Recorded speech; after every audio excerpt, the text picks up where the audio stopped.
Shalom to the 12 tribes. It's your brother Kadar Malak coming back at you with another video, another cold cut through the spirit. Going into the title of this video, right? Warriors of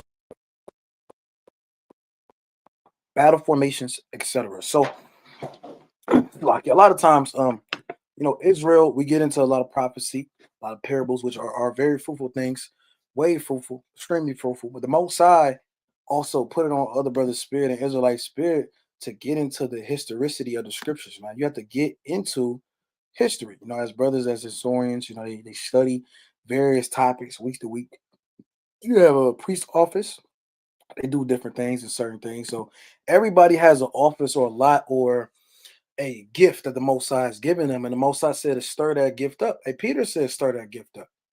You know, um, so through the Spirit, we're going to touch on a lot of the wars.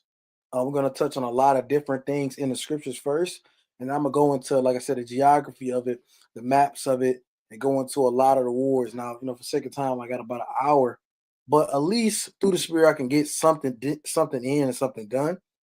Let me share my screen through the Spirit. All right, let's share my screen. I want to get a real quick precept. All right, classic precept, Job 8 and 8. All right, the Most High told us to inquire of the former age. It's the book of Job, chapter 8 and verse 8. For inquire, I pray thee, of the former age.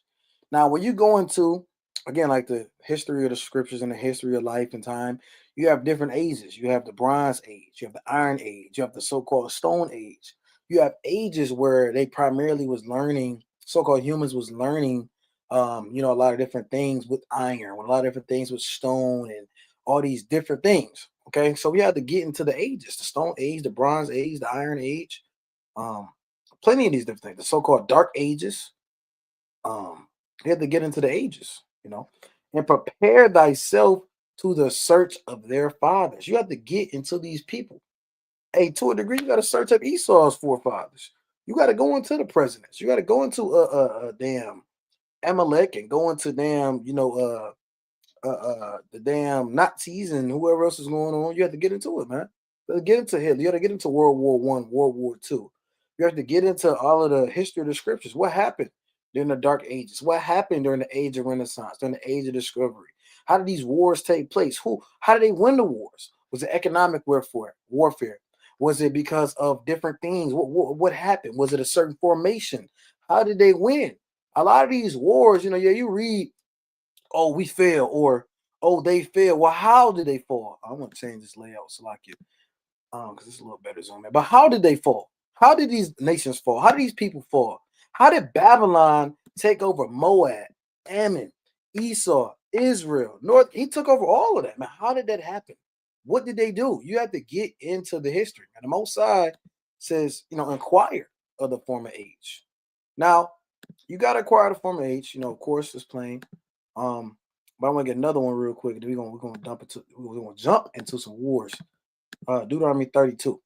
It's the book of Deuteronomy chapter 32 and verse 7. Remember the days of old. Consider the years of many generations. You need to consider the genealogy, the generations of many different people, man. We do that all the time. Did not the Most High put the lineage of Yahushua in Matthew 1? And the Most High put it in there. You got to know who he went from, what this person do, what this person do. The Most High deals with lineages, genealogy. He deals with showing us who we go back to. And our forefathers will write books and write things down so we can see it. It says, ask thy father, and he will show thee. You saying to a degree, even so-called, you so-called Judites, primarily Judah, and all tribes, you want to ask your pop some things, man. Ask your family about some things. What happened? What happened to the family there? How did you meet my mom? How did you meet her? How did you meet him? What did that go like? What was the dynamic? What was the split for? Why did y'all not split? Get into what happened, because you wasn't alive. You don't know. When the Most High said man's days at most is 80 years, man. You don't know everything, man. 80 years, man. I mean, I go by like this, you know. So through the spirit, you want to ask your fathers, your forefathers. Remember the days of old, consider the years of many generations. Thy elders, and they will tell thee. A lot of times, brothers, again, history goes more than just you pulling a precept or you going into something. You need to know about even what camp you in. Where did your camp start from? Who was your elders? Who did your leader listen to? Who is your leader? What is about him? What does he do? What spirit does he bring? You have to get into history regardless. Okay. So history is always important for Israelite. And then two is what history is a good foundation for faith. Some brothers was atheists, right? Some brothers might have been I don't know, in zoology. I don't know. You know, a brother could have been anything. That history helps with that faith and that foundation with the law for you to stay rooted, man. You know, you gotta have that history. What if a brother pull up to you at camp? A brother did this. What if a brother pull up to you at camp and say the slave ships wasn't real? I don't believe that.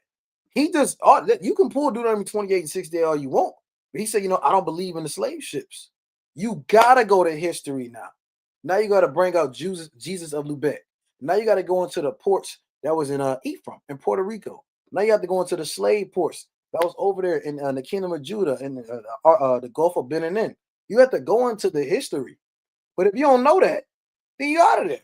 You know, Deuteronomy 28. Let's go to Deuteronomy 28 real quick. Just touching on you got to know history, right? Because a lot of times, you know, you can get cut, quote unquote. You get cut. This Deuteronomy 28, it's the milk. You're just trying to bring it out. You're just trying to show a brother son. What if you pull this? Deuteronomy 28 and 36. The Lord shall bring thee and thy king, which thou shalt set over thee, unto a nation which neither thou nor thy fathers have known, and there thou shalt serve other gods wood and stone. What if a Christian pull this, pull up, say, hold on, you black Hebrews, you black Jew, you black boy. That's what they basically want to call us. And they say, and they say this already got fulfilled. This already got fulfilled. Hold on, you're not the true Jew. You sitting there confounded, trying to figure out who is your king of America. You have to get into the history. You got to go into Zedekiah, Joachim. You have to go into how multiple kings was drugged. It's like it was drugged. Yeah, dragged back to Babylon, man. Dragged to Assyria. Your kings was dragged. So you have to go into the history, ultimately knowing that ultimately the curse is always going to be recurring. And it did happen at one point in time. Yeah, of course. Joachim, that happened to Joachim, Zedekiah, Joachim. Yeah, of course. But that don't mean these curses don't keep reoccurring and happening throughout time. Okay. So all I'm saying is if you don't know that history, you asked out. You know, excuse my, you asked out. You know, you don't know. There's gonna be many accounts they're gonna try to pull. You have to know history. So, you know, that's a part of the so-called Israelite palette. All right. So now I want to touch on Salakia. Now I want to touch on primarily some more of the war, right? So first and foremost, let's look at the strength of the Israelites, right? We see Moses, right, which is Mashah in the Hebrew, right? Meaning drew from the water, right? Which he was drew from the water, Hebrew, a Levite, mighty Israelite, and a king in Jeshurun, right? We see that he still has his strength in old age. So we see through the scriptures the Israelites having their strength throughout old age. Because what is a warrior without a strength? I mean, yeah, you got a bow and arrow, but if you can't pull the bow, how you going? If you can't aim it, I mean, you're not really can do much. Okay, yeah, you got the sharpest sword, but if you don't have the force and attention and the precision and the tenacity to use that, and even the volume, you're not going to do much damage. So you have to see who's wielding the sword, who has the different bows, who has the different things. When you go into you know, I know it's gonna be a lot of points. I'll be having a lot of side points, but when you go into a lot of Northern Kingdom, they was I mean these I think it was Navajo. Hold on, I want to get them pull it up.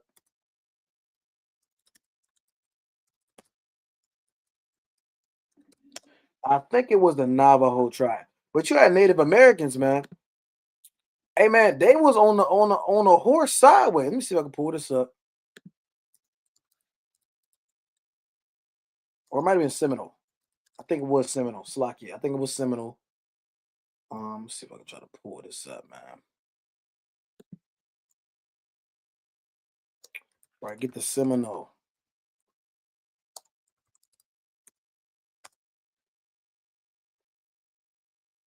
But I'm gonna see if I can try to pull it up another time.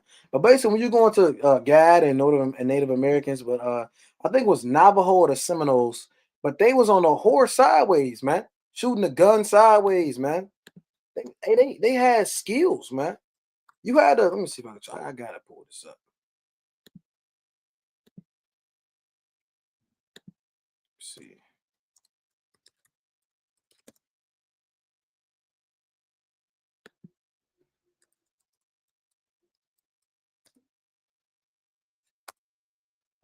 See if I can pull that up.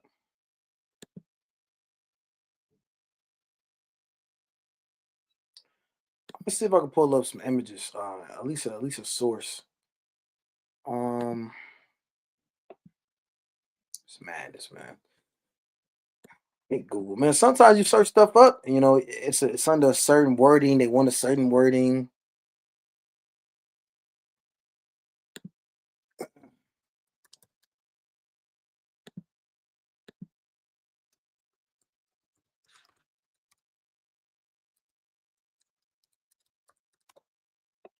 And who knows? They could have took it down. I mean, they could have took it down. Gonna take it down.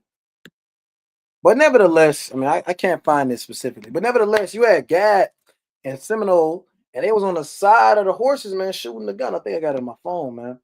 They was on the side of the horse shooting guns sideways, man. That took skill. You had to have strength and a certain level of fortitude. Well, let's go to Joshua 14:11. And as yet I am as strong this day as I was in the day that Moses sent me.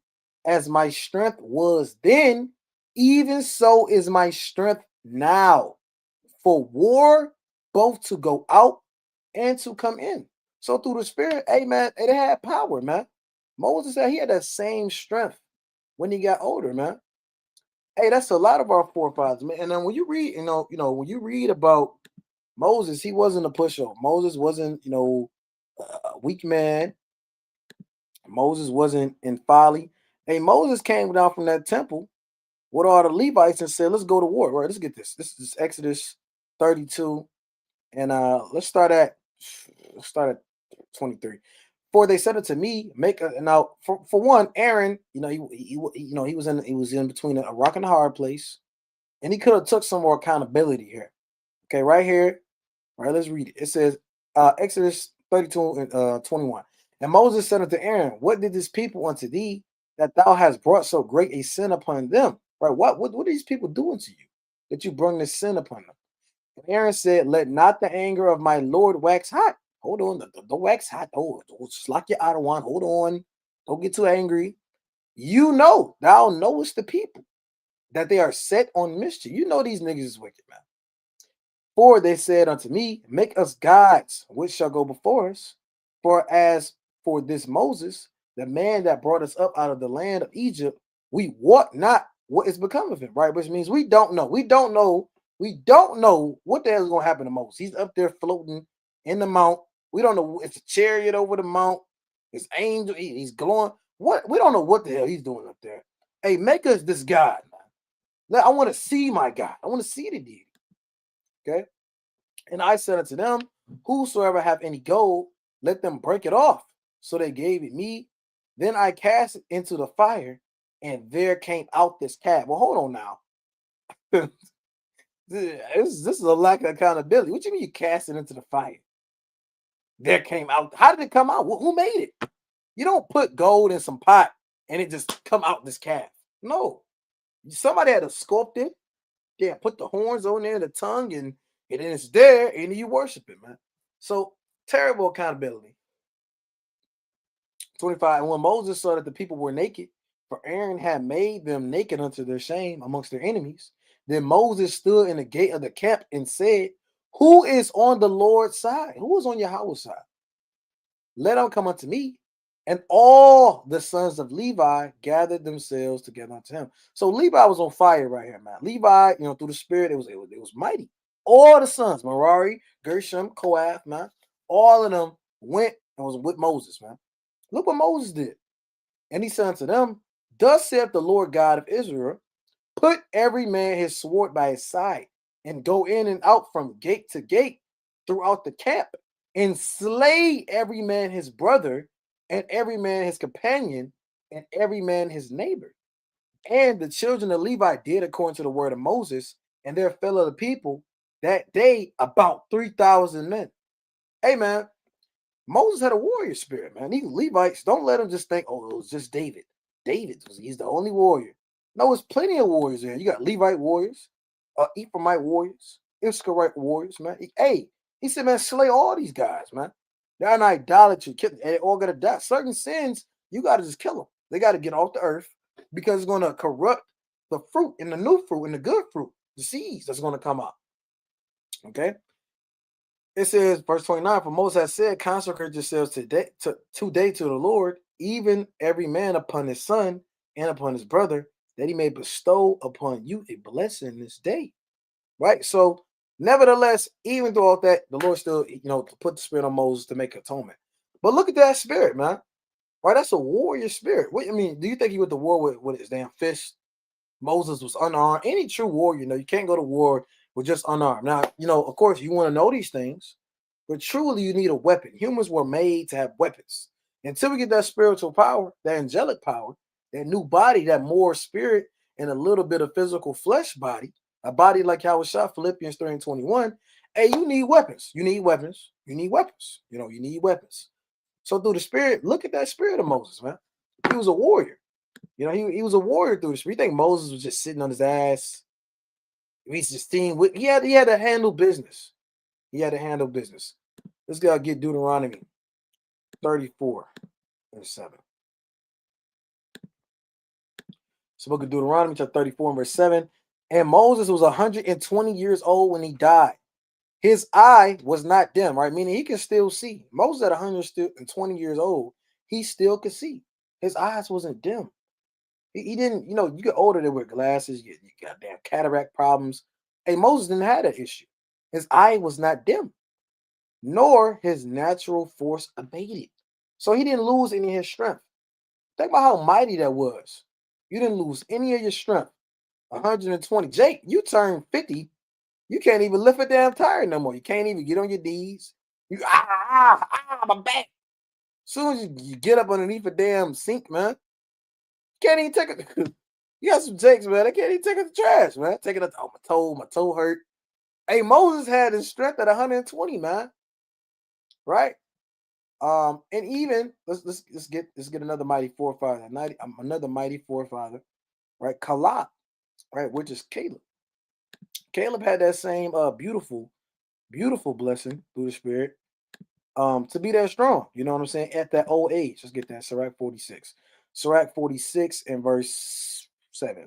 In the time of Moses also, he did a work of mercy, he and Caleb, the son of Jephunneh, and that they withstood the congregation and withheld the people from sin and appeased the wicked murmuring. So Israel is wicked. Flat up now, shut up now. It's wicked. But you need leaders that appease the wicked murmuring, that withhold the people from sin and deal with you. Okay? Jump down. I'll keep reading. And of 600,000 people on foot, they too were preserved to bring them into the heritage, even to the land that flowed with milk and honey. The Lord gave strength also unto Caleb, which remained with him in his own age, so that he entered upon the high places of the land, and his seed obtained it for inheritance. So Caleb had that strength at an old age, man. So through the spirit, we had a lot of strength. And I got some videos I want to pull up. I got some videos, but I want to get this hot word, get this hot and ready word first. So let's get and this Edomite is going to touch on that. But let's get another mighty war. So we have a war in Judges, the 3rd chapter. Okay, we have a mighty war. We have a mighty man called Gideon. Now Gideon, most people they skip over Judges. They get straight to David. They don't got the Apocrypha. They skip over Judas Maccabeus. But you got to get into what happened with Gideon, man. Gideon led a massive uprising and uproar over the damn, I think it was Ammonites, man. This is I want another one too. I'm gonna get Shaq Mark first. But this is a book Judges chapter 3. And let's start at 31. And after him was Shagmar, the son of Anath, which slew of the Philistines 600 men with an ox goad, and he also delivered Israel. Now, 600 men died, right, with an ox goad. Now, when you go into the ox goad, It is not a sword. It is a this wasn't really used for weaponry. This is yeah, ox gold right here. See that? See, this a short little hook on the end. Okay, okay. Shagmar not gold. All right, that's I mean, and that's the best, and that's like a pretty good one. Pretty good one. So the Most High put his spirit on this man, right? This mighty, mighty man, that he what? He slew 600 men with an ox goad, man. These Philistines. Philistines are tall, dark, no hair having uh, uh, uh, uh, uh, Hamites, man, who through the spirit, hey, they had a lot of strength. They had a lot of, I'm not gonna lie to you. They was tall. Goliath was around 6'9" plus 9 foot. Some sources say 9 feet, But through the spirit, they was tall. They was tall and they was strong. They had 6 toes, 6 fingers. They said that in numbers, man. So these aren't just weaklings now, but he killed all 600 of them, man. And we don't know what really what happened. We can only imagine. I can read the precept, but we don't know how that went down. Maybe he took out 10, 10, 10, 20, 20, 20, 30. I mean, we don't know how that really went. Look at your forefathers. It wasn't weaklings, man. You sitting at home drinking coffee, cracking your toes. Don't even want to go to damn camp. You ain't got to fight 600 men with an ox goad, right? So war is very, very weird, real. Very real, very, very serious, and it's you got to pay your respects to your forefathers for what they did. Um, so let's get some mighty men. All right, let's get Second Samuel. Let's get Second Samuel, right? So when we go into the time of Samuel, okay, we have some of David's men. Let's get Second Samuel 2. Okay, we got David's men. Now, that's not even David. It's not even the big dog. This is David's men. This is Second Samuel chapter 2, and let's start at 15. Let's start at 12, actually. Get the context. And Abner, the son of Ner, and the servants of Ishbosheth, the son of Saul, went out from Mahanaim to Gibeon. And Joab, the son of Zeruiah, and the servants of David went out and met together by the pool of Gibeon. So they're in the same area, by the pool of Gibeon. And they sat down, the one on the side of the pool and the other on the side of the pool. Right. So they're seeing them on both sides. And Abner said to Joab, let the young men now arise and play before us. And Joab said, let them arise. So now, again, that's not literally saying let them play. He's saying let the young men go to war first. Let them fight. Then there arose and went over by number 12 of Benjamin, which pertained to Ishbosheth, the son of Saul, and 12 of the servants of David. So it was a 12v12. Okay. Now, and they caught every one his fellow by the head and thrust his sword in his fellow's side, so they fell down together. Wherefore that place was called Helkath Hazazurium, which is in Gibeon. And there was a very sore battle that day, and Abner was beaten and a man of Israel before the service of David. So that's also truly the spirit, like I said, 2 Samuel 1, and the house of David waxed stronger and stronger, and the house of Saul waxed weaker and weaker, right? And there were 3 sons there right there, Joab, Abishai. Now I want to go down. I want to go down 31. So this is the book of 2 Samuel chapter 2 and verse 31. But the servants of David had smitten Benjamin and of Abner's men, so that 303 score men died. Now it was a whole battle going on. There was a whole battle. A lot of things happened. But 303 score men died, which is 360. 360 through the spirit, man. So, a lot of things happen. A lot of those men died. Hey, warriors, they put in work. They put in work. Let me get another intercut one. That's 1 Samuel chapter 14. 1 Samuel chapter 14 and verse 13. It's like, hold on. And verse 13. And Jonathan climbed up upon his hands and up upon his feet, and his armor bearer after him. And they fell before Jonathan, and his armor bearer slew after him. And that first slaughter which Jonathan and his armor bearer made was about 20 men, within as it were in half an acre of land, which a yoke of oxen might plow. So it was a small area, man. It was a 2v20. Jonathan and his armor bearer, and he put these guys to flight, man. Put them to flight. It says, and they were trembling in the host in the field, and among all the people, the garrison and the spoilers, they also trembled, and the earth quaked. So it was a very great trembling, man. So it was a lot of things going on, a lot of things happening. But Jonathan, his armor bearer, put 20 men to death, man. He put them to death. Now, I want to go back to our forefather Gideon, right? In Judges, the 7th chapter, right? So Gideon led an amazing uproar, right? He led an amazing uproar. Let's get into the battle, right? So let's go to Judges 7 and let's start at Slack 15. It says, and it was so when Gideon heard the telling of the dream and the interpretation thereof, that he worshipped and returned into the host of Israel and said, arise, for the Lord have delivered into your hand the host of Midian. So it was Midianites, right, Salakia? He divided the 300 men into 3 companies. So it's 100 apiece, right? 3 companies, 3 different platoons, whatever you want to call it, right? And he put a trumpet in every man's hand with empty pitchers and lamps within the pitchers. And he said unto them, look on me and do of likewise. And behold, when I come to outside of the camp, it shall be that as I do, so shall ye do. So he's ordering up his army, right? As a general, you got to be confident. You got to be fearless. Hey, Gideon is about to go against hundreds and thousands of Midianites right here. And even when you go into it, I don't want to read the whole account, but Gideon asked for multiple signs for the Lord to show him that he was with him. And Lord, show me you're going to help me win this war. Again, that was the spirit of the Israelites too.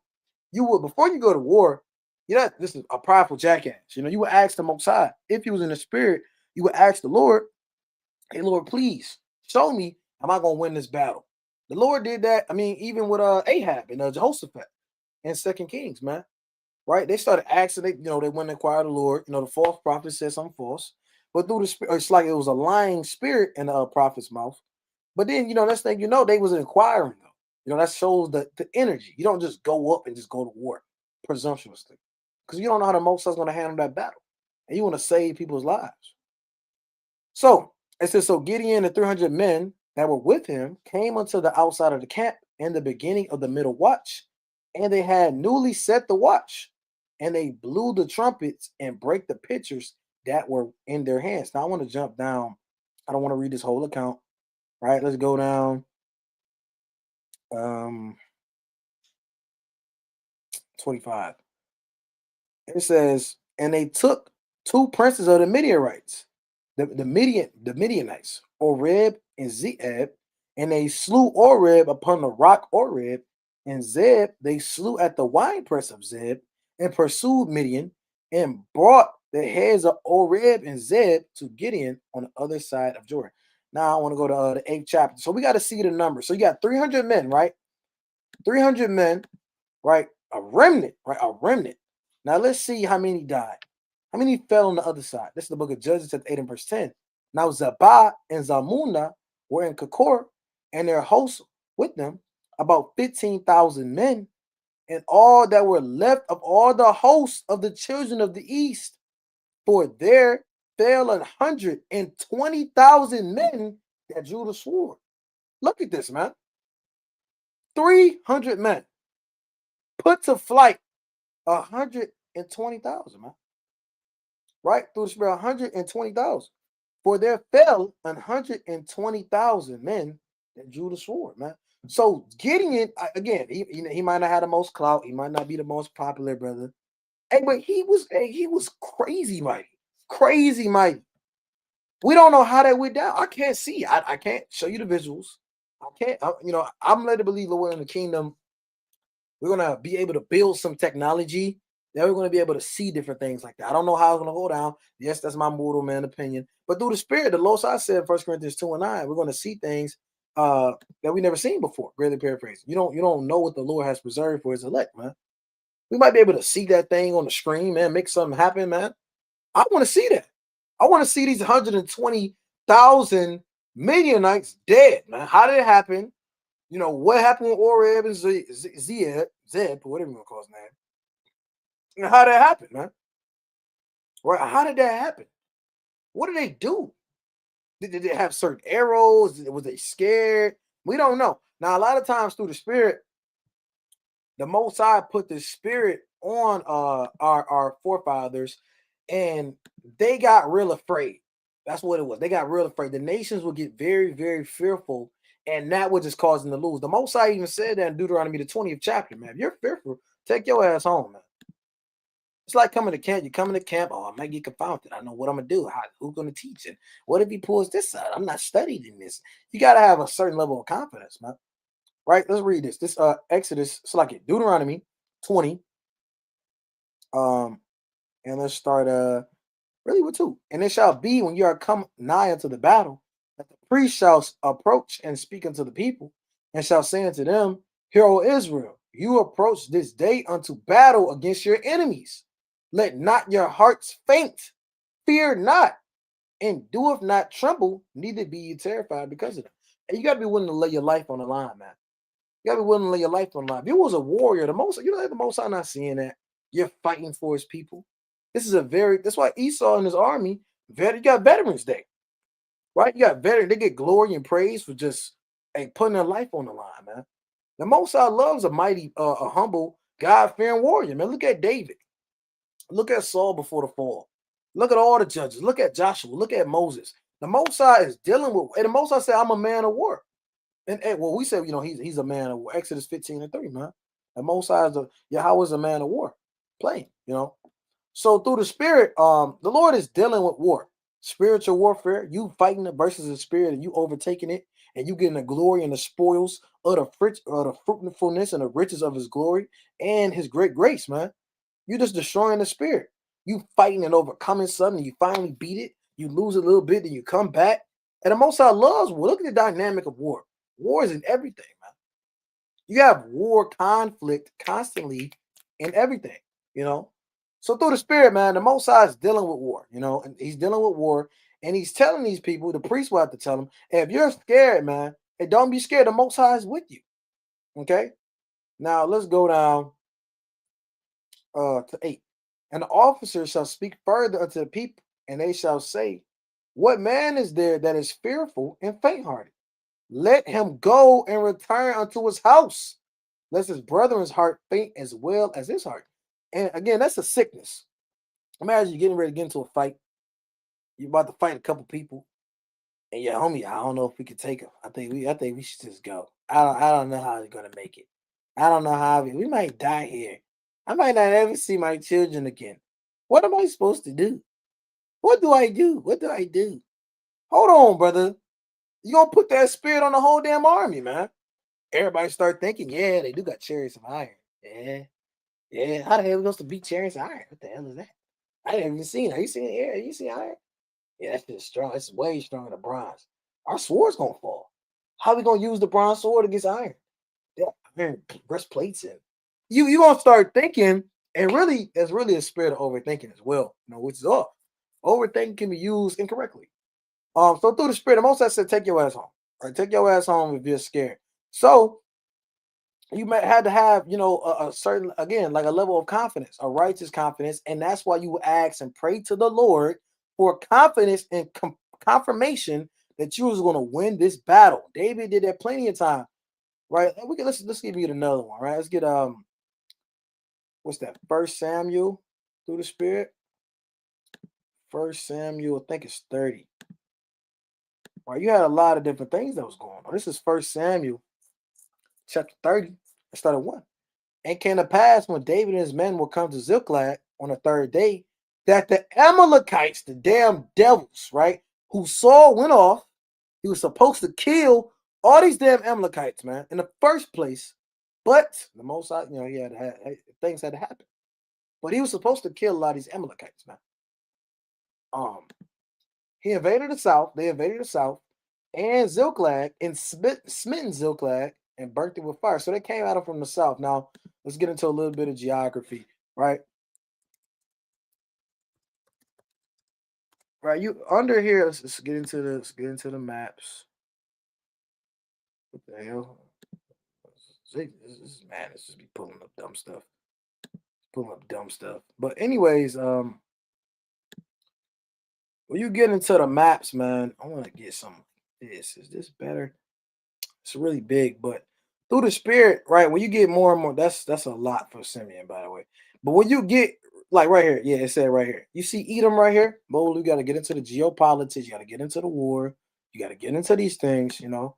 But you got Edom right here, you got Moab right here. So you had and it had Ammon up here. So Edom came from the south. They came from the south and they went up to Ziklag right here. Okay, so they started attacking them in the south. Now David through the spirit, he's getting out of Benjamin, he's getting out of these areas. He started reigning in Hebron. He was in Judah, right, for 7 years. So through the spirit, right, he was there, and then these damn red Amalekites came out of nowhere and started attacking from the south. And you got the Philistines. We was at war with them all the damn time. You had these damn other Canaanites and Hamites, and you had a lot of things going on. So when they hit them, they hit them hard, man. They hit them. It wasn't like, oh yeah, the regular Edomites. No, Amalek came. They invaded the south. They burnt it with fire, man. They burnt the damn city up and had taken the women captives that were therein. They slew not any great or small, but carried them away and went on their way. So they said, you know what? We're gonna capture these Negroes. We're gonna capture these Judites. We're gonna capture these Southern Kingdom Israelites. We're gonna take your women. We're gonna take all your spoils. Hey, this is essentially you getting damn robbed. You got robbed, man. Hey, women were possessions, man. They were valuable possessions, the top valuable possession. You had gold, you had cattle, you had people's children. Hey, man, they just took them. That was a big thing that vexed David. Now let's see what happened. So David and his men came to the city, and behold, it was burnt with fire, and their wives and their sons and their daughters were taken captives. So everybody was taken captives. And David and the people that were with them lifted up their voice and wept until they had no more power to weep. So they was mourning. It was mourning, crying out. And David's two wives were taken captives, and Ahom the Israelitess, and Abigail, the wife of Nabal the Carmelite. And David was greatly distressed, for the people spake of stoning him. And they said, we might have to kill this nigga. And my wife is gone. I'm sitting there following this guy. What the hell is, it might have been plenty of different murmurs. We don't know what happened. You wasn't there. Now we can see what primarily was there, but you don't know what exactly happened. Probably was people murmuring in the crowd. This nigga's off. This nigga's wicked. He's not even king yet. What the hell is wrong? Man, they probably was talking crazy, man. Jake, like they always say, man, you want to see how somebody treats you when they're mad. Why are you treating, you got to watch that, man. Brother love you. He kiss your damn toes. No, not literally. But he kiss your hand, like I said in the scriptures. He begs you. He bows to you. But if he get angry, you're the wickedest Negro in the world. And you want to watch people like that. They get angry and they throw everything out the window. That's called a lack of emotional control, man. Right? And integrity. But through the spirit, so they say, hey, man, we about to stone David. We about to kill him. Get him out of here. They was all grieved.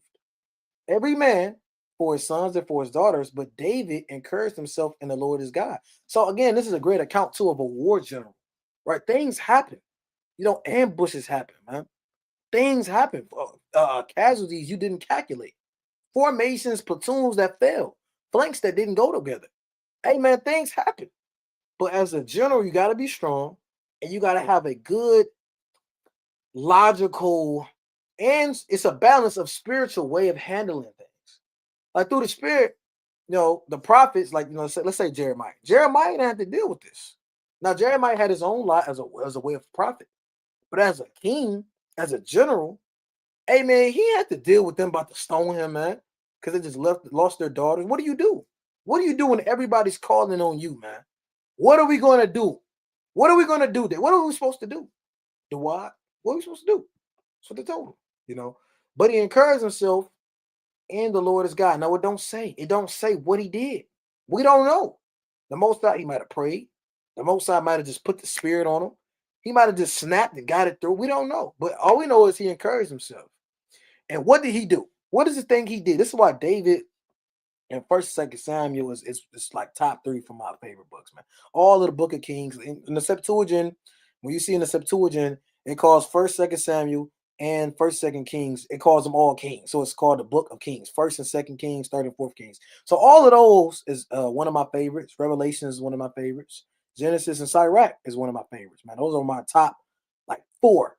So through the Spirit, man, it's so amazing about David because he had a great balance, bro. He had a great balance. But you don't think David had formations in order and platoons and bows and archers? He had all of that set up. But look what he did. Somehow he encouraged himself. Somehow he made it work. He he got his shit together. He figured it out. He mourned. And guess what? What did he say?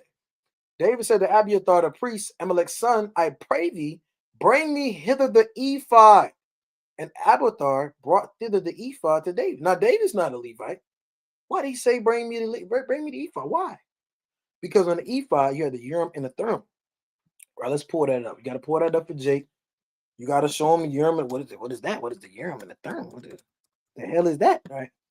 So through the Spirit, right? The Urim and the Thummim. You read about that in the law. I want to zoom in. Is this sharing? This is just shit at. So you want to zoom in, but on the sides of so this is the breastplate of judgment, and this is the ephod, right? But on the sides of the cords, this change right here, you will have the Urim and the Thummim, okay? And the Urim and the Thummim was essentially a direct contact to the Most High, right? And then one of the stones will light up for yes or for no, and it would glow in the Israelites, the Levites, really the high priest, his breastplate of judgment through the Spirit. So Most High, hey David, he put that Spirit on David. Hey, David said, bring me here to the ephod, man. I want a direct answer. I need to directly go to the Most High. It says, and David inquired at the Lord, saying, shall I pursue after this troop? Shall I overtake them? Hey, Lord, should I follow them? Should I overtake them? What if we look? Because overthinking can happen. It's blood being shed. Bro, war is not just a little thing, man. Sisters might downplay, he shoots guns, yeah. No. War is extremely serious. It's a lot of things that can happen. You have to have your mind sound and set. So through the Spirit, man, he asked the Lord. He needed confirmation. I don't want to overthink. I don't want to Hey, Lord, hey, am I supposed to do this? Am I going to overtake them? And what did the Lord say? And he answered and pursue, for thou shalt surely overtake them, and without fail, no error, no percentage. Esau deals with odds, 3,000 versus 5,000. Hey, without fail, you're going to recover all, man. Now I'm not going to read this whole account, but him and 400 men, they took everything back.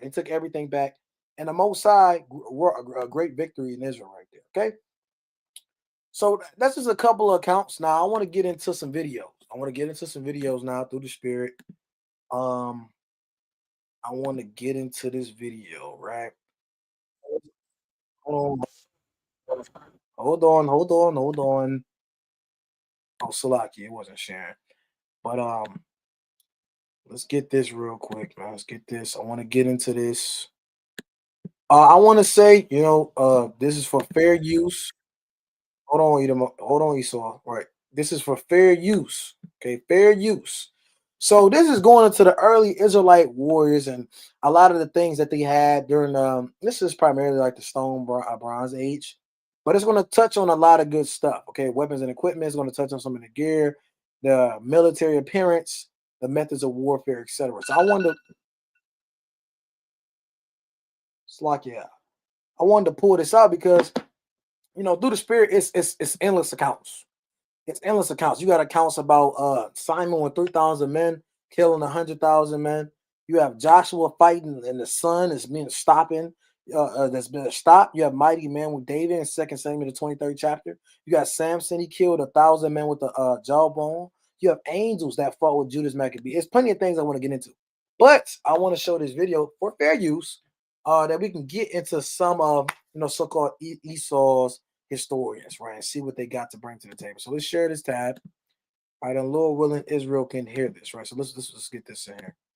Got to get into the history, man. Must. Spanning early Israelite warrior.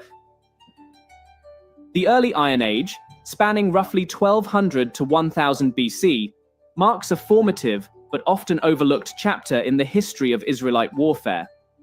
This period, broadly corresponding to the era of the Judges, saw the Israelites organized not as a centralized polity, but as a loose confederation of tribes.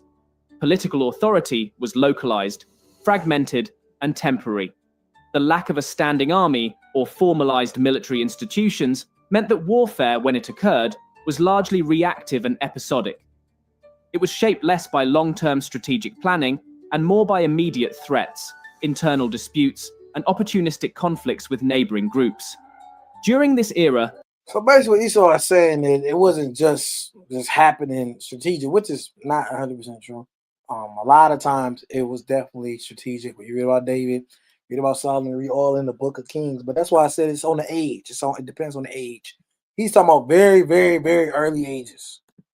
leadership in times of conflict emerged through charismatic figures rather than institutional structures. Individuals like Gideon, Jephthah, Samson, and Deborah were recognized for their prowess, religious inspiration, or ability to rally disparate tribal groups against a common enemy. However, their authority was neither hereditary nor bureaucratic. It was contingent upon personal success and divine favor, as understood within the religious worldview of the time. Militias were formed through personal networks of kinship and allegiance rather than through conscription or permanent military service. Warriors were typically farmers, herders, and artisans, taking up arms only when necessity demanded. All right, so through the spirit, you got a lot of farmers and things of that sort. Now, even when you go into David, he was a mighty warrior, but he was a shepherd. No, he was a shepherd. He was a shepherd. The Most High made a shepherd and turned him into a warrior. All right, and I even want to get that real quick. The Most High put the spirit on David, man. He was wrestling with bears, man. This is, I mean, he was wrestling with bears as a youth, man. You know, let's get 1 Samuel the 17th chapter, man. This guy was different. It's 1 Samuel 17 and start at 34. And David said to Saul, let's start at 33. It says, and Saul said to David, thou art not able to go against this Philistine to fight with him, for thou art but a youth, and he's a man of war from his youth. So he said, hey, man, this guy got experience. He knows what he's doing. Hey, but he said, hey, well, hold on now. Hey, what did David say? And David said unto Saul, thy servant kept his father's sheep, and there came a lion and a bear, both, and took a lamb out of the flock. And I went out after him and smote him and delivered it out of his mouth. And when he arose against me, I caught him by his beard and smote him and slew him. Hold up. Who can say that, man? Yeah, I saw a bear trying to eat my sheep. I ran up on him. Hey, you got, I don't want to turn to folly, man. But you got this Jake, man, named 4 Extra, man. This Jake from California, from Cali. He said, he said in prison they fight. They said, go straight to the back. Boom, bow, run straight up, right up on him. Right up on him, man. Hey, David run right up on him. Right up on him, caught him by his hair, and slew him, man. We don't know how that. Now, again, we can't physically say how it went down. I don't know. Did he do a drop kick? Did he do a spin kick? I don't know what he did.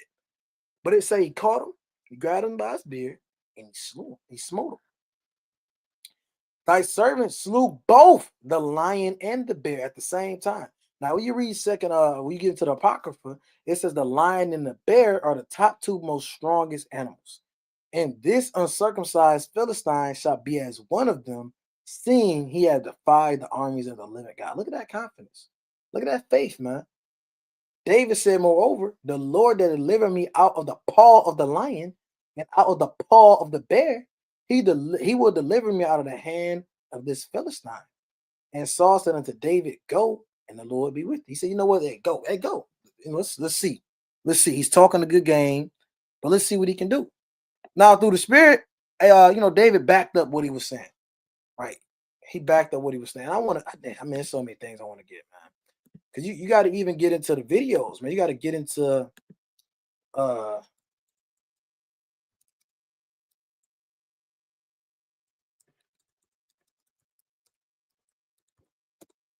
what time? 7:35.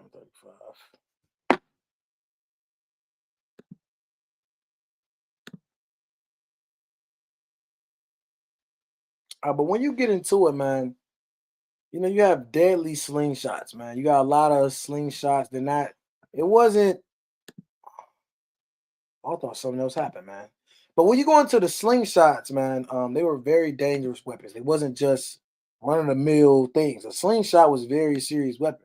Or you could spin. That's why I want to pull up the video. But for sake of time, I'm gonna keep this pushing. Let's skip this. All right. Let's talk about that. You got a damn ad.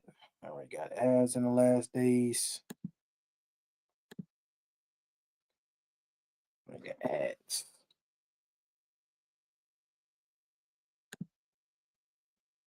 And equipment. Material evidence, biblical accounts, and comparative studies with neighboring cultures suggest that early Israelite warriors operated at a significant technological disadvantage, particularly in the domain of metallurgy. The Philistines, established along the coastal plains, maintained a critical advantage through their control of iron production and working. This technological disparity is explicitly noted in the biblical narrative of 1 Samuel 13:19 through 22, which describes how the Israelites lacked blacksmiths and were dependent upon the Philistines even for agricultural tool maintenance. As a consequence, most early Israelite weaponry consisted of bronze implements, repurposed farming tools, and natural materials such as stone and wood. True bronze swords and daggers were relatively rare and likely limited to wealthier individuals or tribal leaders. More commonly, combatants adapted agricultural implements, tools designed for daily survival, into lethal weapons. Mattocks, sickles, and ox goads became standard fare for many Israelite warriors. The story of Shamgar in Judges 3:31, who reportedly struck down 600 Philistines with an ox goad, while certainly stylized, reflects the practical realities of the time. Necessity bred improvisation. I want to pull something up to see. I read that. Y'all read that. Now I read that how the mighty brother Shagmar did that. Now I want to pull this up because I feel like you got to damn search stuff up. Sometimes on your phone it kind of helps it. I want to share this tab, but I want to and if it don't pop up, I'm gonna just do it the real old school way and put it to the camera. But I want to pull this up and show y'all this slingshot. What the hell's going on? Showing the slingshot. So let's put. Wait a minute, Esau. Hold on, slow down. Can I go back? Okay, I can't go back. Dude was a Fair seemingly use. naive kid with the equivalent of a toy slingshot, supernaturally used by God to devastating effect.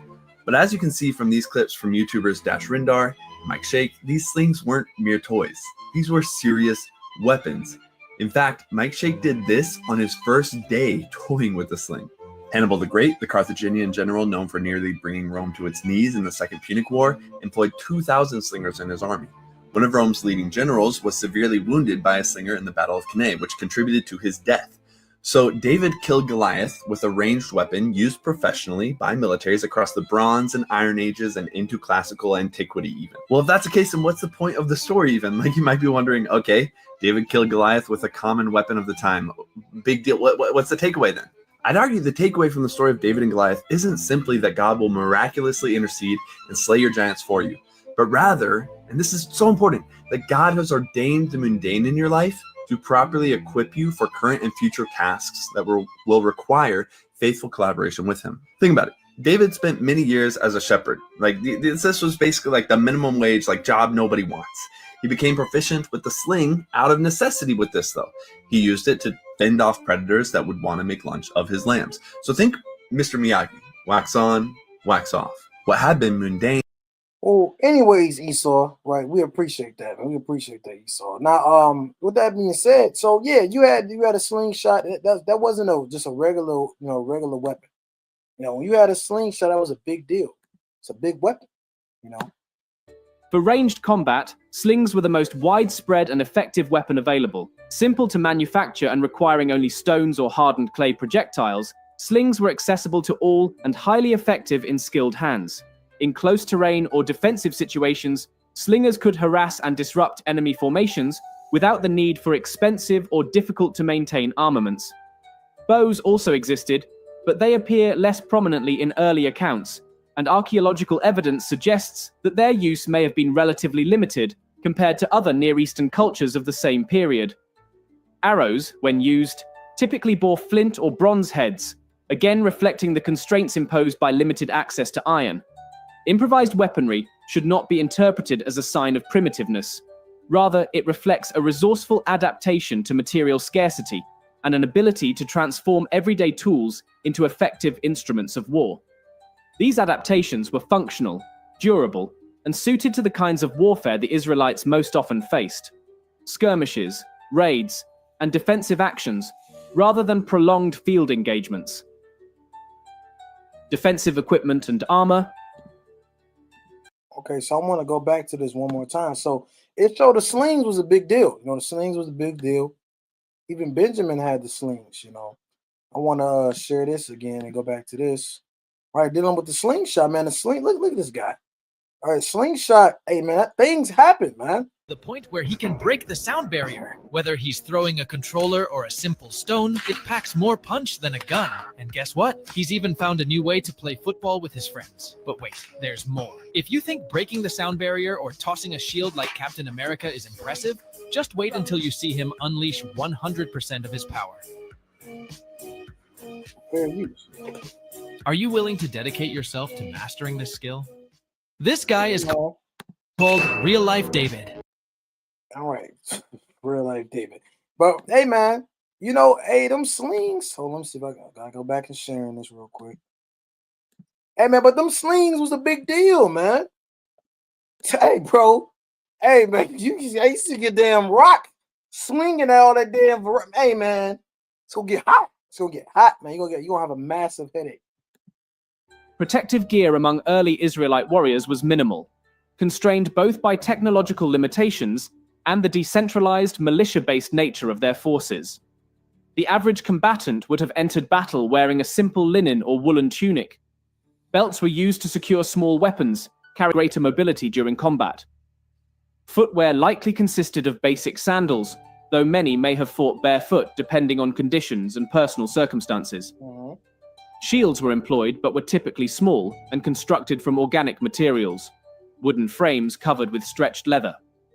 These shields provided some defense against projectiles and blows, but would have been insufficient against more sophisticated weaponry, such as iron-tipped spears or arrows.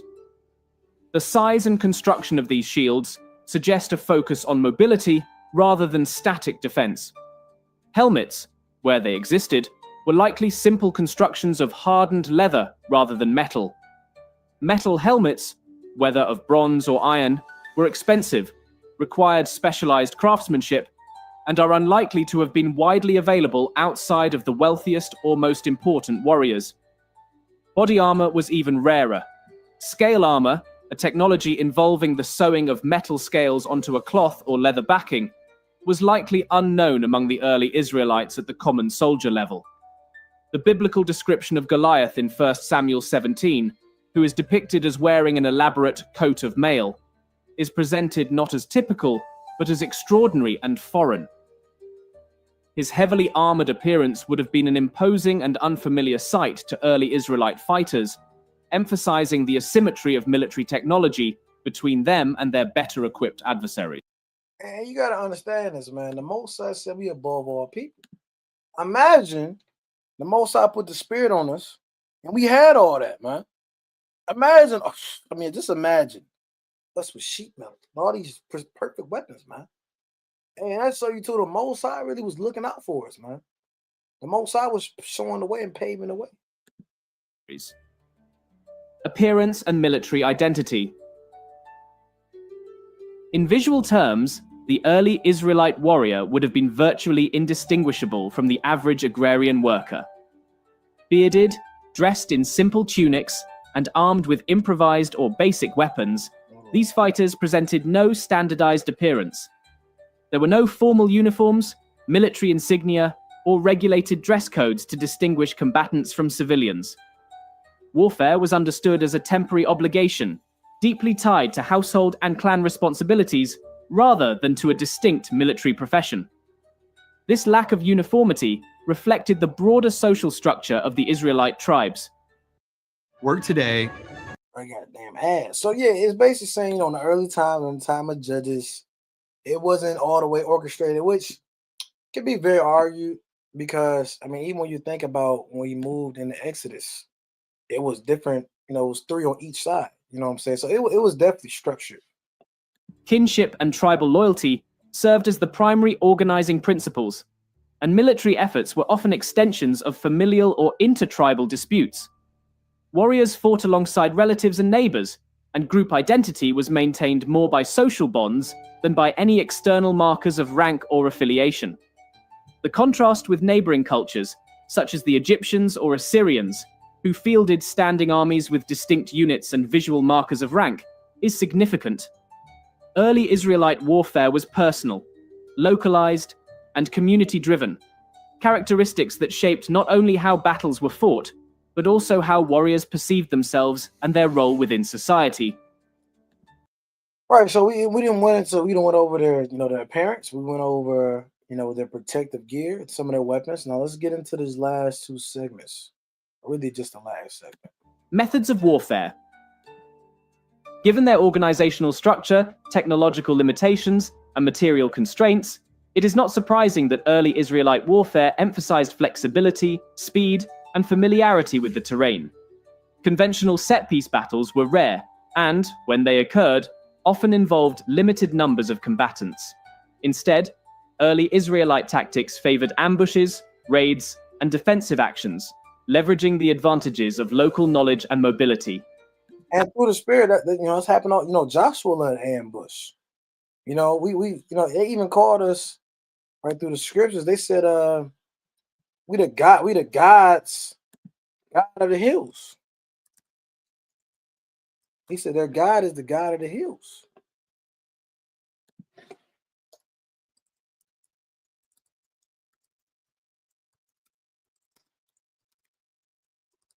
Let's pull that up.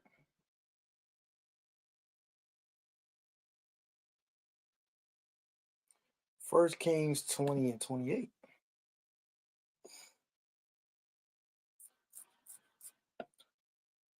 Yeah, it's the book of First Kings.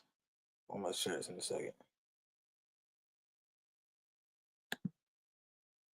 It's Bible Hub. First Kings 20 and 28, and I'm gonna get the KJV first. And there came a man of God and spake unto the king of Israel, and said, Thus saith the Lord God, because the Syrians have said, Yahweh is God of the hills, but he is not God of the valleys, which is madness. Therefore will I deliver all this great multitude into thine hand, and he shall know that I am the Lord. Amen. So the Most High, it's like we got. So the Most High say, man, just they talking crazy about me, and y'all go to war. I'm gonna do this just to show him the God of the valley, and he's not the. What? Why are we lowering the Most High God? Oh, he's the God of the valleys. So he's not the God of the rivers. He's the God of the oceans, not the river. There's confusion, man. The Most High is over everything. So, you know, through the spirit, right? That's what they called us. Now, why did they say that? Because we had a crazy, crazy defense system, man. Jerusalem is a very mountainous terrain, man. You got to look and see. You got to get into war, man. You got to get into it. You got to get into how heavy the. I'm you know, try to do a couple of parts on this. You know, some people don't like history. Some people get bored. Some people take a nap, hold on, to hurry up.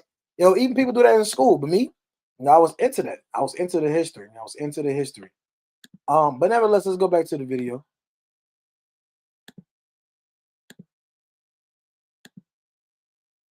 Natural tactic for lightly equipped forces operating in rugged or broken terrain. The campaign of Gideon against the Midianites, as described in Judges 7, exemplifies the use of surprise and psychological disruption. With a small, highly motivated force, Gideon achieved a decisive victory by exploiting confusion and fear among a numerically superior enemy. Raiding, both as a form of preemptive defense and economic survival, was common. Tribes would conduct raids against enemy settlements, livestock, and resources, weakening opponents without engaging in costly open battles. These raids were often conducted quickly, with warriors striking vulnerable targets and retreating before a coordinated response could be mounted. Defensive warfare focused on protecting settlements, key water sources, and agricultural land. Fortified sites, though relatively small, played an important role. Basic defensive structures, stone walls, gates, and towers, provided refuge during enemy attacks and served as focal points for local defense efforts. However, these fortifications were modest compared to the large, heavily fortified cities of the Canaanites or Philistines. When conventional battles did occur, they were typically fought on a small scale and in geographically constrained areas such as narrow valleys or hilltops. Terrain often dictated the tactics employed, and early Israelite commanders demonstrated considerable adaptability in using the environment to offset technological disadvantages. So again, that's what I was going into. It was a lot of different things. They try to say he's not dealing with the valleys. He's only up the hill. When you on a big ass hill, man, and you got bows and arrows, man, it's gonna be hard to take that tower unless your shields are very good. But you know what you do? You get stronger and different type of materials on the heads of your arrows, man. All right, today you got damn crossbow. Let's look up crossbow.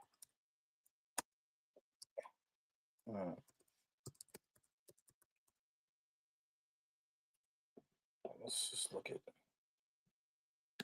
All right, here are your modern crossbow arrow tips, man. Hey man, this stuff right here, man. Salakia. This stuff right here will pierce you, man. Look at this, man. Look at this. So, man, today's weaponry, man, is crazy. It's crazy weaponry, bro. This hit your chest, man. No armor. You're cooked. So we got steel on the earth now. We have iron on the earth now. Steel is essentially, I think it's a little bit of an alloy put on the iron. So it strengthens it more. But yeah, man, you got a lot of different stuff, man. Arrowheads typically weigh 90 to 125 grains. Well, you got to get into war. How these things work, what these arrowheads do. These things were serious, man. So essentially you get different type of arrows, right? Which Esau turned to the bullet system, bullets and damn hollow tips and hollow points and all of that. But let's go back to this. Direct engagements would focus on breaking enemy morale quickly, rather than engaging in prolonged or attritional fighting. Again, because the Most High literally said he took us out of nothing. The Most High said he essentially brought us from nothing. The Most High literally said in Deuteronomy, he said, hey, I didn't love you just because you was the coolest nation. He said, hey, man, you're the youngest out of all the nations, man. I just did this because I loved you. I just loved my people. Without our God, we're shit. Israel it's cooked. If we don't have the Most High on our side, you're cooked. The Most High made us this people. We are nothing without Yahweh Ba'ashem Yahushua. We are nothing without the grace and strength and truth in the spirit of Yahweh Ba'ashem Yahushua. Right? Nothing without him. Nothing. Right? Conclusion.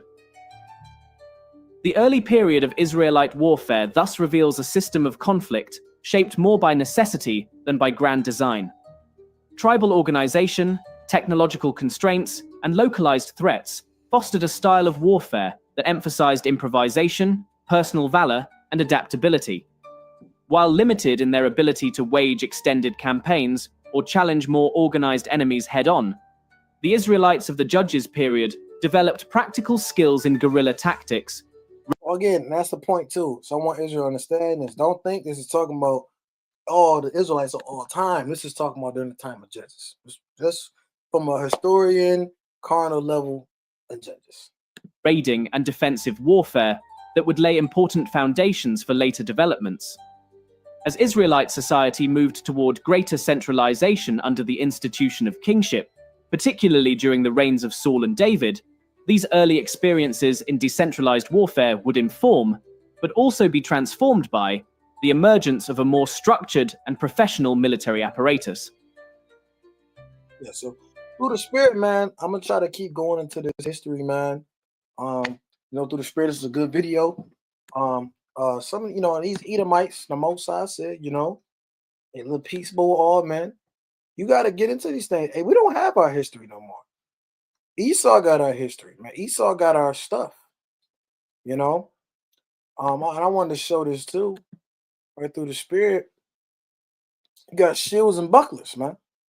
Now, a buckler was a smaller shield. It's on the go. You know, something you get by. You get warfare, you're fighting, you pull up your buckler, and then you got the shield. Okay.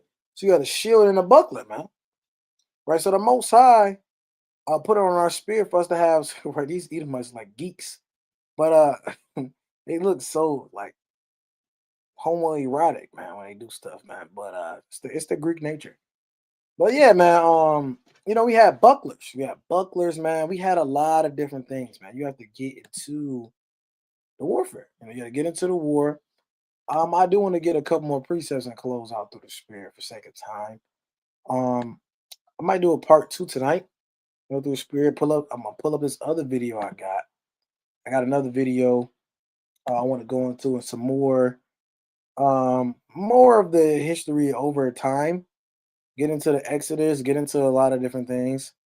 So I wanna start getting more into the like yeah, I want to get more into the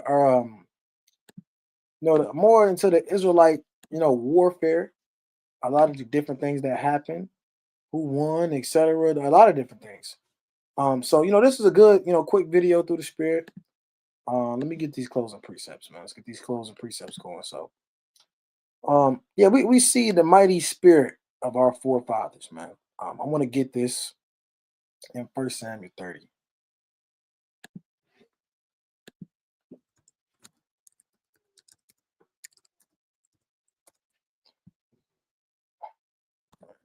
First Samuel.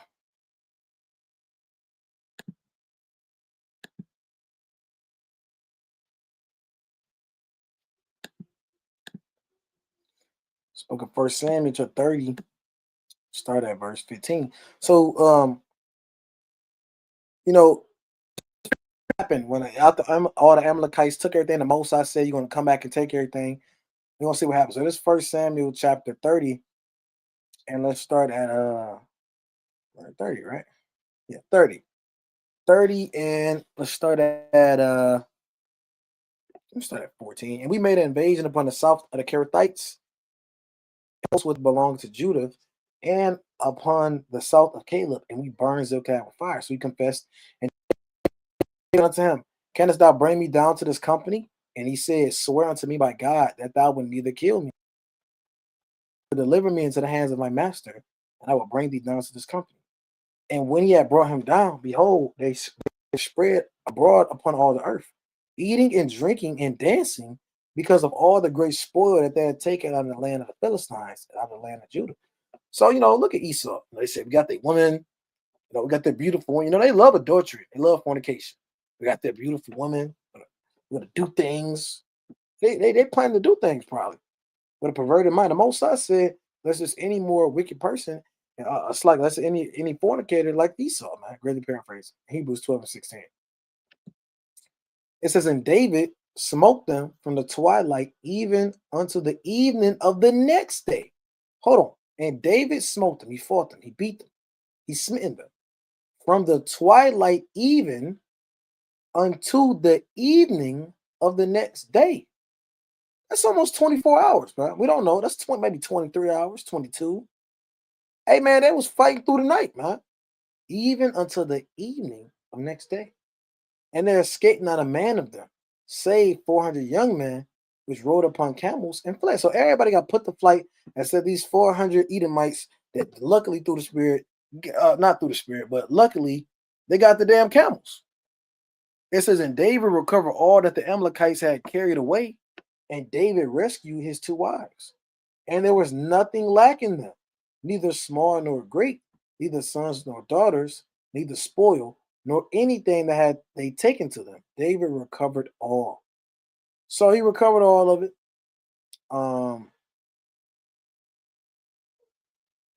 We can keep reading, but nevertheless, through the spirit, the Most High allowed David to come back and take everything in Amalek. I don't want to go all the way into this. This is another context. But nevertheless, the Most High put the spirit on our forefathers to make things happen, man. To make things happen. He encouraged himself and he recovered everything through the spirit. All right, so I'm gonna cover more of this. I'm gonna go more into the kings. I'm gonna pull another video, get some more precepts. But through the spirit, Lord willing, all Israel is blessed. Lord willing, this is a great edifying video to the 12 tribes scattered abroad. Lord willing, this makes sense, man. But get into the history, man. I gotta pull it. I'm gonna do Lord willing tonight, probably at 10. I'm gonna get into some of Esau's formations as well. And I'm gonna I mean I can pull it up real quick. Let's pull it up. Bro, let's pull it up.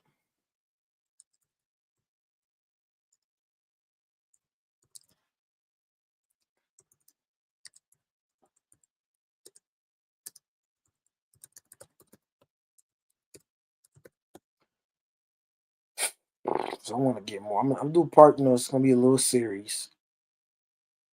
But now a great great guy is this guy. One of the most difficult tactics of the ancient Like you is this guy, kings and generals. Now, this Edomite, he gets into it. He gives us the visuals. Right now, it's talking about the battle of Guagamela. Introducing grammar. Right. One of the most difficult tactics of the ancient. Trying to make your money. Get your money. We get it. You need your money. But Lord, man, all these ads, man. You click on something, it's an ad automatically. All right, is that sharing? All right, guy. So let's get into some of Esau's battle formations. Now, again, we don't really know all the formations we did because we can't pull it all out. We don't know. The Most High might not put the spirit on our forefathers to do it. We don't know why it was all the way written. Now we have a story describing it, but we don't know exactly have an image of it played out. We don't have an image and stories of how it exactly played out with Judah Maccabees. Okay, we have records. So now with the heathen, we can see the heathen military tactics. And we know through the spirit, a lot of the heathens get stuff from us, but also, they do have a blessing of the sword. Now, if you know somebody has the blessing of the sword, which is Esau, you want to learn from Esau. To a degree, you want to see how he handles battles and fights and things of that sort. Hey, Esau will teach you about MMA, teach you about damn kickboxing and BJJ and all these different type of formations, man. Esau will teach you that karate and Muay Thai and boxing and all these different things, man. Esau knows how to get down. They know weapons, they know guns, they know a lot of things. So to a degree, you want to learn, like I say, you even learn something from a fool and kind of observe Esau and take that and make it holy and use it to your advantage, man. Don't let these heathens get one up on you. You live your whole life saying, yeah, I don't need to know how to box. I'm an Israelite.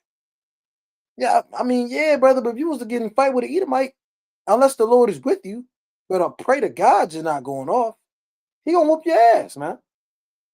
So ultimately, don't think these heathen are just weak. Now, of course, we're above them, but don't think they're just anybody. It can be mighty heathens.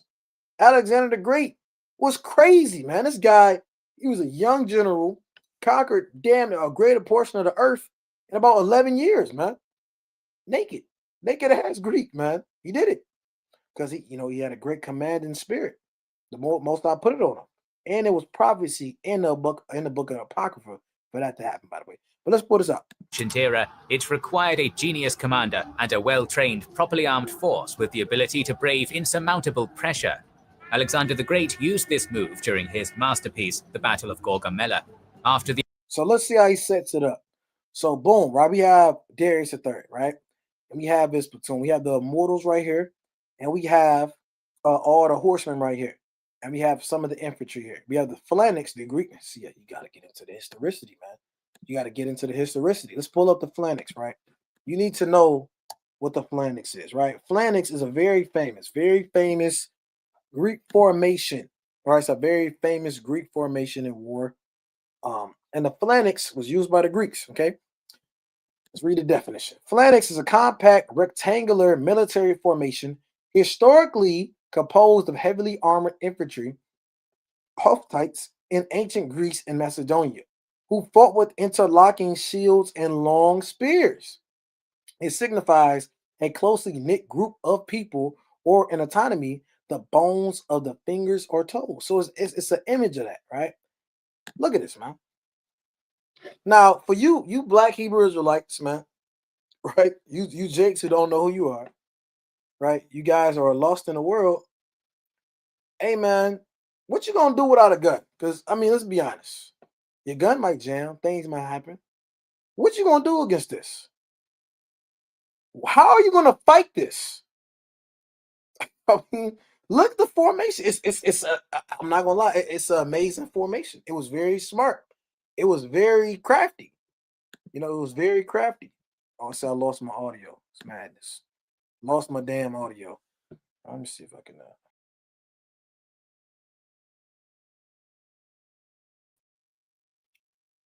Lord willing, through the spirit, people can still hear me. But yeah, the phalanx, man. The Macedonian phalanx, man. You had this what set up, man. You had different spears coming out, shields tightly knit. Hey, this was hard as hell to beat back in the day. You couldn't just beat this. Look at this. How do you attack this as an ancient forefather? And they was naked. They was naked as well. How the hell do you attack this? Right. So it was extremely, extremely smart to do this, and it was mighty, even to a degree. This right here, and this was hard to beat. Now you had a infantry amount called the Immortals. Now this is extremely prideful, man. But you had Persians. They had their own infantry, man. They had a great elite class of warriors called the Immortals. Okay, the Persian Immortals were an elite 10,000 strong heavy infantry unit of the Achaemenid Empire, serving as both the king's personal bodyguard and shock troops. Okay, so these were the king's personal bodyguards. Okay, they were shock troops. What they were called Immortals because any casualty was immediately replaced, keeping their numbers constant. So you had a quote unquote people called the Immortals, man. Right? The Immortals. Now, I don't know if they had a specific formation. We gotta look into the formation. They could have had a specific formation. Let's see if they had a formation. And that's why I said I want to kind of get more to you. They don't have a specific formation. They're very heavily. Well, this is, Spartans. But nevertheless, they was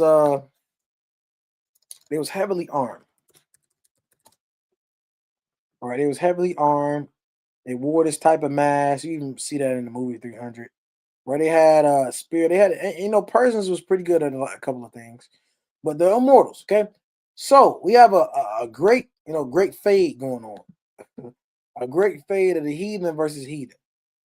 Right? Right. Some Edomites about. Yeah, y'all right. But nevertheless, right, so we had a phalanx and we have the mortals going on. So that's the two top infantry, the two top classes. You have the horsemen and you have Alexander. Alexander is very crafty right here. Right, he sees. Of course, you have to get into it. You gotta get binoculars. You're not binoculars. You gotta have some type of tool to see far, see their formation. And what he did was he brought out his troops. He'd have his phalanx here, four on each side, had his horsemen on the side, and he purposely left a gap right here on purpose as bait, right, to get these Immortals to come in and get smashed. It was very smart. Look at me. I mean, look, you get into the comments. Esau, get into the comments. Hold on, there's nobody like Alexander. But nevertheless, let's see how a military commander got down.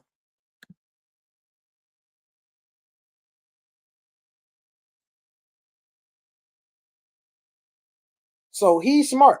He said, I'm gonna sit here, I'm gonna fight these guys, I'm gonna take my time with these small fries. I'm gonna leave a gap. So he thought that gap, and he thought, damn, right there, that was a weakness. He thought he messed up. He thought something happened.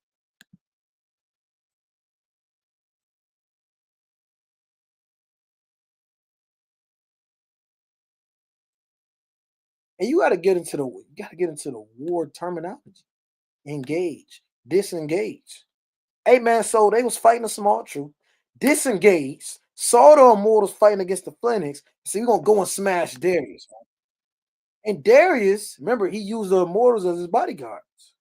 So hey man, they went to work on him. They said, hold on, we're gonna disengage Alexander, brung two troops, some of his mighty men, and they was whooping Darius' ass. You know, hey, Persians, they could not mess with the Greeks. They couldn't. Sorry. You know, put them to flight plenty of times. Because why? They had formations. They had very strong different formations, military tactics.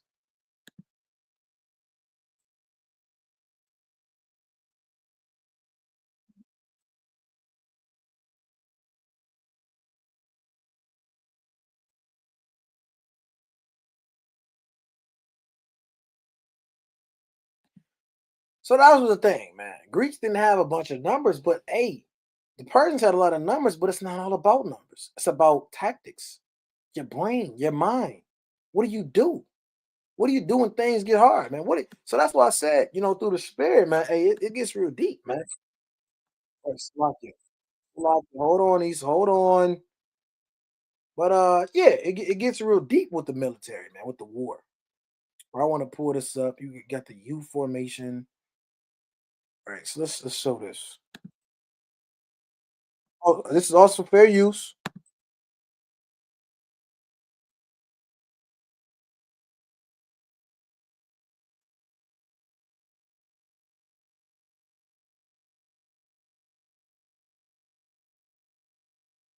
Now, and a lot of people, you come real normal. Jake, you play it's games you can play on this too. You can play war games. I used to play Age of War.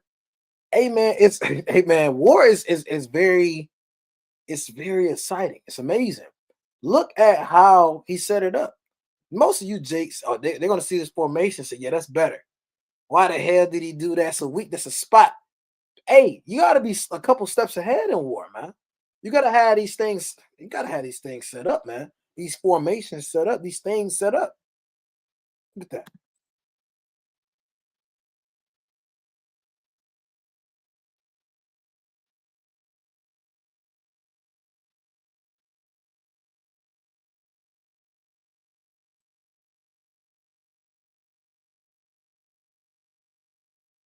That's why it was a big deal. Why? Because you don't want them to come and overtake you on the right and the left, and then you can't flee. You're in a circle. You're in for a bloodbath. So, hey, when you get too much pressure on them sides, you got to get the hell up out of there. Now, the thing about that is you're middle military, and these guys got to be some elite men. They got to. Because that pressure, and you will hear Esau talk about that. That pressure right there, that can cause if the Persians were to break through that, they'd be in for some trouble. So that line, you got to hold that line, man. You got to hold that line and damn endure until it's time. War is spiritual, man.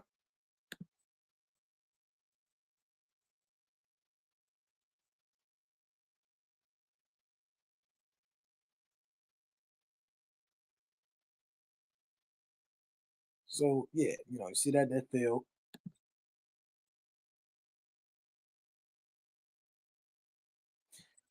So yeah, you got the crescent formation, the U formation. Um, you got another one. I want to pull it up.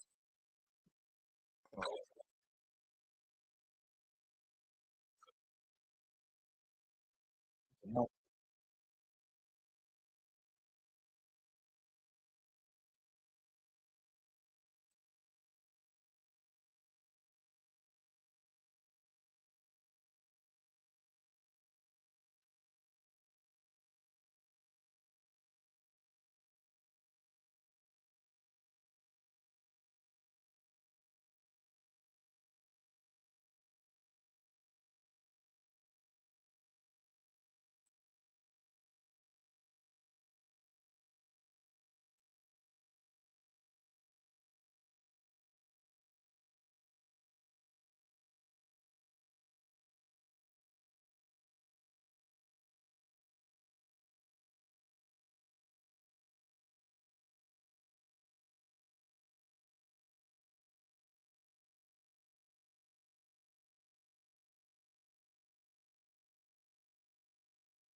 Hey man, so you got a lot of tactics, man.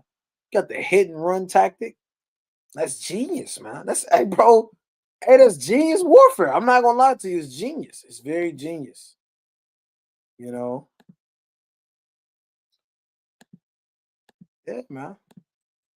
It was another one I had looked up. I want to look up. It's called the crescent. We're gonna wrap up after this, man. The crescent. You had the crescent formation. Invert. This is it right here. Inverted. Right, you got. Hey, man, you got to get into this, man. Hey, what you gonna do when Joel 2 come on the scene? You think Yahweh Shai is not gonna have armies and things in order? You think the Most High is not gonna have things set up, man? Have lines and ranks and things that happen, man. And these things gonna happen, man. You got to hit and run for a minute. Hey, bro, you're gonna have to know what's going on. If Yahweh Shai say do an inverted crescent, you know, I'm not saying you're gonna do a heathen tactic, but the Most High said do an inverted crescent, you got to get in there. What the hell is that? What is that inverted crescent? You don't think Yahweh Shai don't know what's going on? The most, and really, to be honest, the Most High gave this spirit to the heathens. You think the Most High ain't dealing with formations? The Most High deals with order in all places, man. The heavens, bro. The Most High. Thank God for this truth, bro. He got all these. He got so much knowledge. Knowledge is in all these things. You got war formations, battle formations, infantry. It's so many different things. But let's finish this up.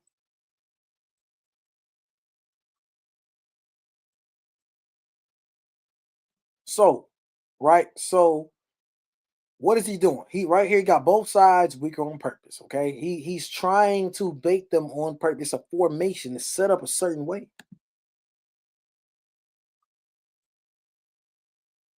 Right.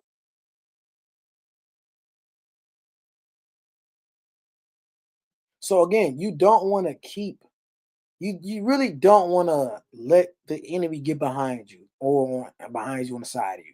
Because guess what? When they entrap you, you can't go nowhere. So you want to make sure you're holding your lines, you're keeping things in order and set.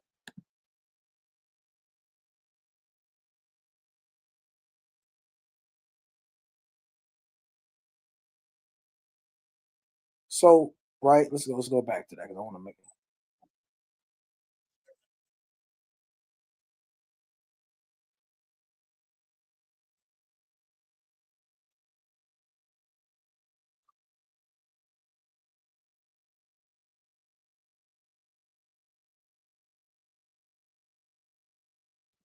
So they tried to attack it. It was reversed.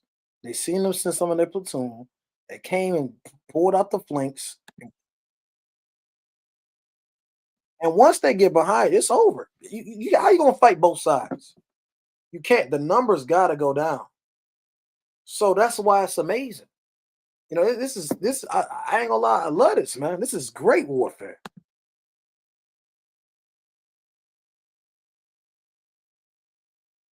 Look how that was genius. Who came up with that? You got to get into this history, man.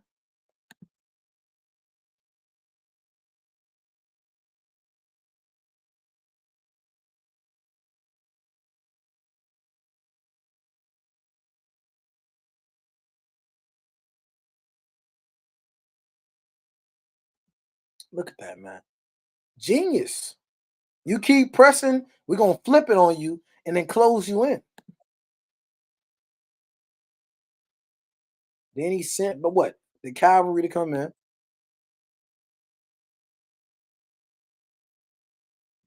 Bro, genius.